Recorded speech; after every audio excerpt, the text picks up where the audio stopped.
Hey guys, Nick here again from Quick Tech, and today we're going to be talking about this guy, the Nikon Z50 4K mirrorless camera. Not only this, but we're also going to be testing a lot of legacy lenses using this, the Nikon FTZ adapter. Now this thing is absurdly overpriced in my opinion. It's around 300 bucks. The camera is anywhere from 800 to a grand depending on what bundle you want. But I was able to find both of these for under a G, and I'll leave product links down in the description. Now before making the purchasing decision, I was doing a lot of research, obviously looking at the Sonys, looking at the Canons, and also looking at a full frame camera like the Nikon Z6 and Z7. In the end, I decided to go with the Z50, and with the FTZ adapter, doing my research, I didn't really see any other videos that tested legacy lenses. So in today's video, that's exactly what I'm going to be doing. Throughout the years, I've built up a decent collection of glass for the D3200 and the D5300, which I'm currently shooting on. And we'll see if it's worth upgrading to the Z50. Now, if you're a Nikon user like me and you're heavily invested in the Nikon ecosystem, stay tuned because we're going to be testing some of the glass using the FTZ adapter and see how well the autofocus feature works for faces and other things. Okay, so the first lens we're going to be testing out is the Tamron Superzoom, the 16-400. Right now it's at 16 millimeters, and we'll test various zoom rates as well. But this is obviously using the FTZ adapter for the Nikon Z50, and we're just going to test how well it keeps autofocus using that adapter.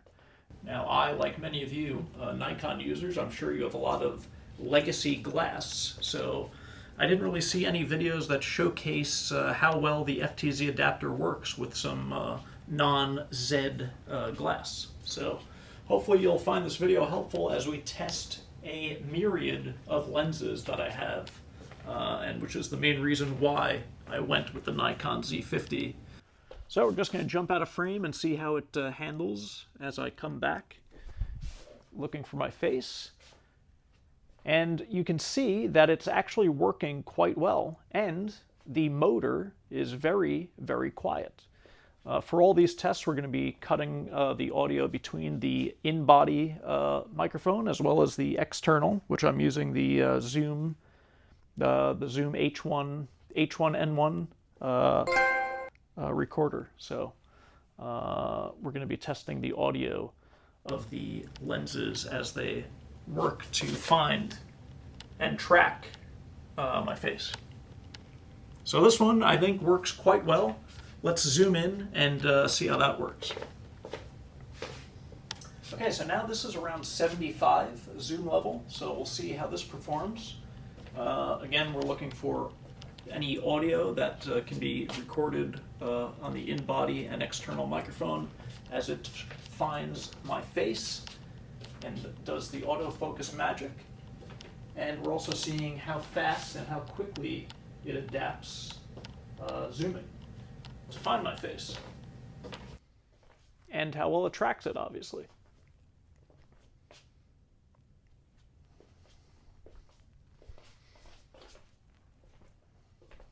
Okay, so next up is the Nikon F1.8 35mm prime lens, and this is a lens that I will be using a lot on the channel with the new Z50 body, and we're going to see how well this one works as it tracks my face as I move in and out of the frame.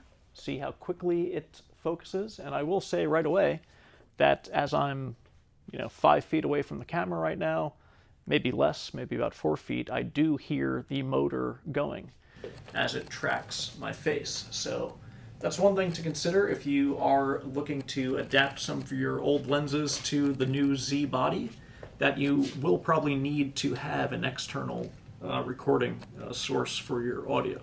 In my case, once again, I'm using the Zoom H1 digital recorder. We'll be switching between the in-camera audio as well as the external, just to give you a sense of how the motor sounds as it's autofocusing and tracking. But I think with these legacy lenses, if you want to call them that, it might make some of your footage unusable if you're looking to do a run-and-gun vlog style and just use the in-body microphone, or even if you want to attach something to the hot shoe like the Rode Micro, the footage may not be usable because that motor is so loud. That being said, I think this one is tracking my face quite well. We can move further back. We can move out of frame. We can jump back in the frame. And it's performing quite well. So pretty happy with this one. The audio isn't too great as it tracks, but again, this is more of an extreme circumstance. Day to day, you're not going to be jumping up and down and moving around too much, especially if you're looking to vlog or do talking head footage.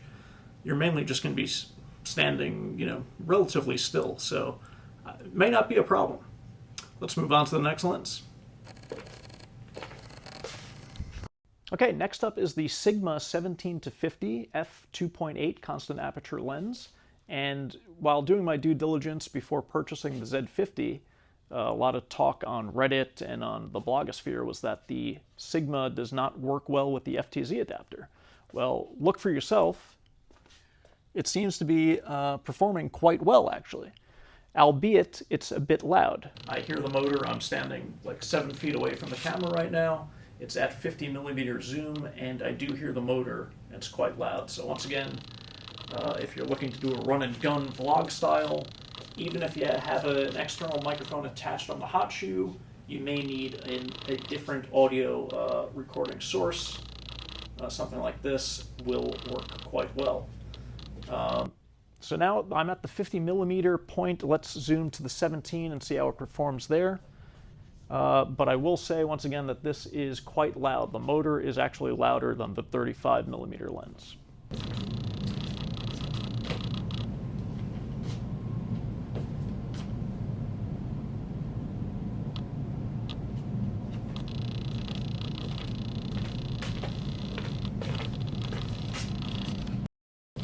Instead of going to 17, we're going to around 21, and we'll see how that performs.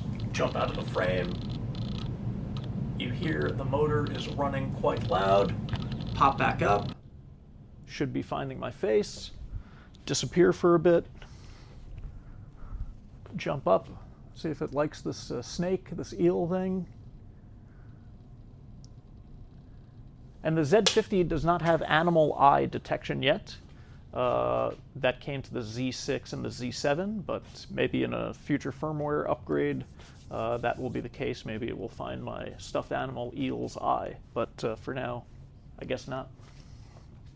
Obviously, a big deciding factor before picking up the Z50 was seeing how well it behaves with the FTZ adapter with third-party lenses, let alone Nikon lenses. So it's nice to see that it does behave quite well with third-party glass.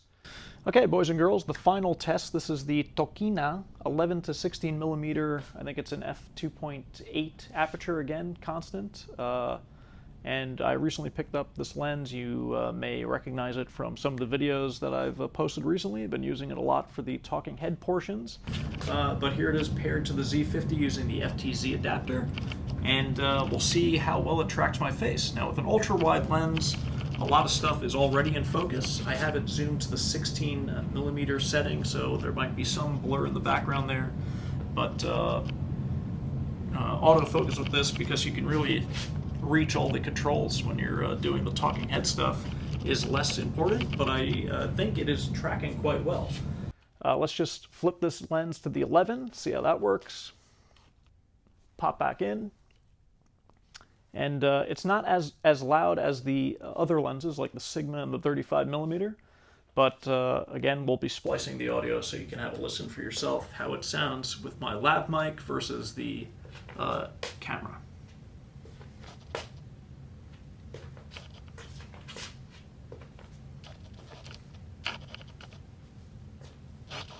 Hello.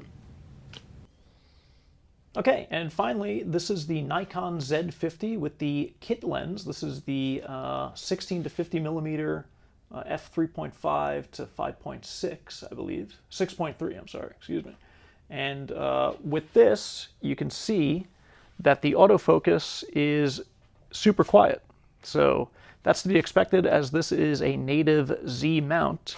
I mean, this lens was built for this camera, so obviously this is going to have the best performance when it comes to face tracking and the quiet zoom motor. Now, one benefit with this, because I'm doing the run and gun style, I do have the screen, the LCD screen flipped down below so I can see everything that's going on. I see how quickly it focuses into my face as I move around, and yeah, works quite well. So, I mean, that about wraps this one up. If you enjoyed this video, make sure to give it a big thumbs up. As I think I mentioned when I was doing my research to pick up the Z50, I didn't really see a video testing a lot of legacy lenses and legacy glass with the FTZ adapter. I was reading stories, some horror stories, and as you can see from this video, the FTZ adapter actually works quite well, at least with the glass that I have. And I showed you quite a variety of options. So hopefully this helps someone. If this has influenced your buying decision, definitely let me know down in the comments. If you want to see a full review of the Z50 mirrorless camera, drop me a comment down below and give this video a like for sure. That about wraps this one up. Hopefully you'll be seeing some improvements to the channel as I use this new 4K camera and I play around with some of the lenses. So we'll see you in the next one. You take care now.